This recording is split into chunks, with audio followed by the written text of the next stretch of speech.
अब मैं आपको सच्चाई बताती हूँ कि बाबा ने कहा कि पैसा मत मांगो, लेकिन इस श्रीमत को क्यों तोड़ना पड़ा? क्योंकि इसी श्रीमत के साथ मिलता जुलता एक और श्रीमत है, वो इस श्रीमत के साथ ऐसे जुड़े हुए हैं जैसे कि जल और मछली। मैं बात कर रही हूँ श्रीमत की। बाबा ने कहा है, बच्चों कोई भी वस्तु तुम खरीदो यज्ञ में, हमेशा ध्यान रखो ना बहुत ऊंचा हो ना एकदम नीचा हो। खूब नीचा होगा तो भी बदनामी होगी, खूब ऊंचा होगा तो भी यज्ञ पर आर्थिक बोझ पड़ेगा। इसलिए बच्चों हर काम मध्यम दर्जे का करो। लेकिन धीरे धीरे जो समर्पित लोग थे उन लोगों को अंदर जब ज्ञान योग में निरस्ता फिर लग गया, धीरे धीरे अंदर फिर ये बात आने लगी जब अंतर मुक्त है, योग का सुख तो मिल नहीं पा रहा, तो बाह्य मुक्ता का सुख लूटने का मन करेगा। तो उनके मन में आएगा कि हम शान शौकत से जिंदगी जिए, हमारे पास भी कार होनी चाहिए, एयर कंडीशनर होना चाहिए, टीवी भी होना चाहिए। स्वाद देखिए यज्ञ में कितना शान शौकत बढ़ गया है। किसी भी तरह से लग रहा है कि ये कोई सन्यासी जैसी संस्था है, ये वनवास जैसी संस्था है। इसके संस्थापक कभी भी धोती कुर्ता छोड़कर कुछ पहने ही नहीं, झोपड़ी में रहते थे। तो इन लोगों ने हर चीज एकदम वीआईपी क्वालिटी का करना शुरू कर दिया। हमको भी विदेश दौरे पर जाना है, हमको फ्लाइट से ही जाना है, ट्रेन में भी फर्स्ट क्लास एसी से ही आना है। ये सब करने से ही हम लोगों को फिर लगा कि अगर पैसे मांगेंगे नहीं तो हमारे इतने वीआईपी लग्जरियस लाइफस्टाइल कैसे हो पाएगा, इसलिए पैसा तो अब मांगना ही पड़ेगा। उस श्रीमत को तोड़ने के कारण ही इन लोगों को पैसा न मांगो ये श्रीमत में तोड़ना पड़ा। बाबा ने कहा था, बच्चों आप यहाँ आओ, खाओ पियो मौज से रहो और जाओ, पैसा देने की भी जरूरत नहीं है। लेकिन बच्चे ये भी याद रखना कि अपना कुछ सफल करेंगे तो आपका ही भाग्य बनेगा, इसलिए अगर कर सको तो करो भी। एक दूसरे मुरली में बाबा ने कहा, आप खूब चित्र छपाओ और उन चित्रों को फ्री में बांटो, पैसे तो बिल्कुल नहीं लेना तुम। हाँ, कोई अमीर पूछे तो बोलो बाबूजी हम तो गरीब को फ्री में बांटते हैं, आप जितना देना चाहें दे सकते हैं। उस पैसे से हम और चित्र छपाएंगे और गरीबों में फ्री में बांटेंगे। हम एक भी पैसा अपने ऊपर नहीं खर्च करेंगे। शिव बाबा ऐसे चलाना चाहते थे यज्ञ, ऐसे था बाबा का सपना कि चुप्पे चुप्पे पर जितने भी सेंटर खुले हैं वहाँ हर ब्रह्मा कुमारी ऐसे चलाए यज्ञ। ईमानदारी से बताइए भाइयों और बहनों, चल रहे हैं ऐसे आश्रम? हर जगह पैसा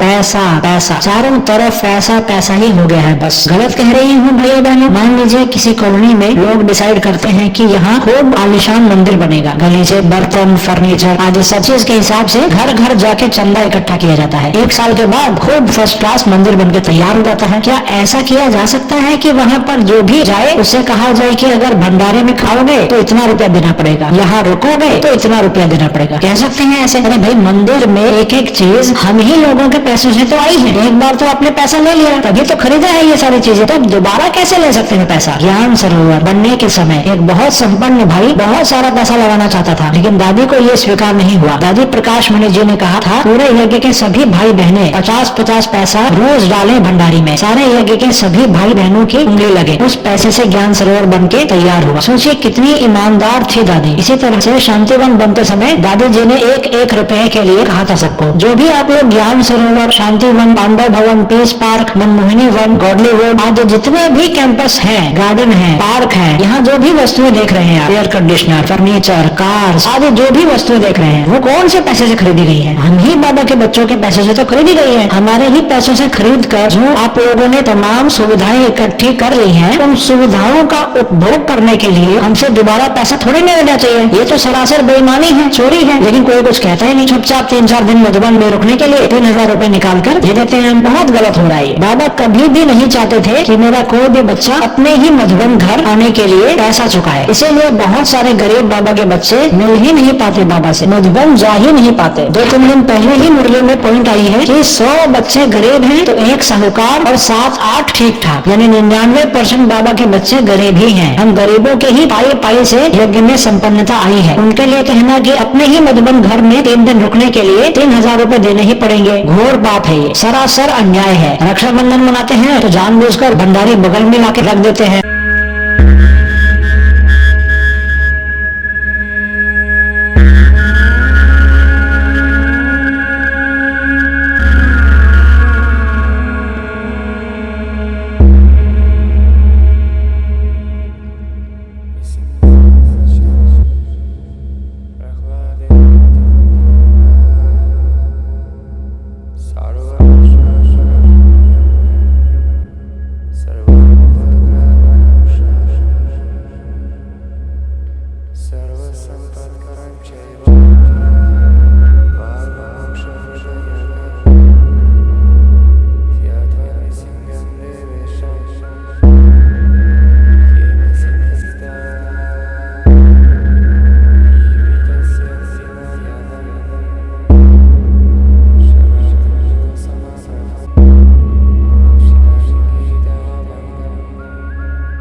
वीडियो में बताई गई किन किन बातों से आप सहमत हैं और किन किन से नहीं, और क्यों? क्या यज्ञ में और भी कोई गलत प्रथा चल रही है जिसकी चर्चा हमने नहीं की? कहीं आप सेंटर पे समर्पित जीवन जीने के बावजूद भी इतना डिप्रेस्ड तो नहीं हो गई हैं कि सुसाइड करने का मन करता है? तो डरिए मत, आपकी आजादी का समय आ गया है। कृपया हमें कमेंट करके या शिव बाबा पुनः पधारिए @gmail.com पे ईमेल करके बताइए। ये ईमेल आईडी आप डिस्क्रिप्शन बॉक्स में देख सकते हैं। इसके अलावा इतने बड़े यज्ञ में इतनी सारी कुप्रथाओं को बंद करने के लिए हमें बहुत सारे सेवाधारी भाई बहने चाहिए। आप में से जिन जिन के अंदर ये भावना बढ़ रही है कि हम एड़ी चोटी का जोर लगा देंगे, हम तन मन धन हर तरह से सहयोगी बनना चाहते हैं ताकि हमारा रुद्र यज्ञ पहले की तरह फिर से पूरी ईमानदारी से चले, ताकि हमारे प्राणेश्वर शिव बाबा फिर से हमसे मिलन मनाने आए, तो कृपया हमें अपना नाम और नंबर ईमेल कीजिए। इस वीडियो को लाइक, शेयर और चैनल को सब्सक्राइब करके इतना वायरल कीजिए कि सभी ब्रह्मा कुमारी महारथी भीष्म पितामह हमारी बात मानने पर मजबूर होकर फिर से सारे यज्ञ में बाबा की हर श्रीमत का 100% पालन कराएं, ताकि फिर से सबका प्रभु मिलन हो। याद रखिए, सच्चे ब्राह्मणों की एकता में बहुत बल है। ओम शांति।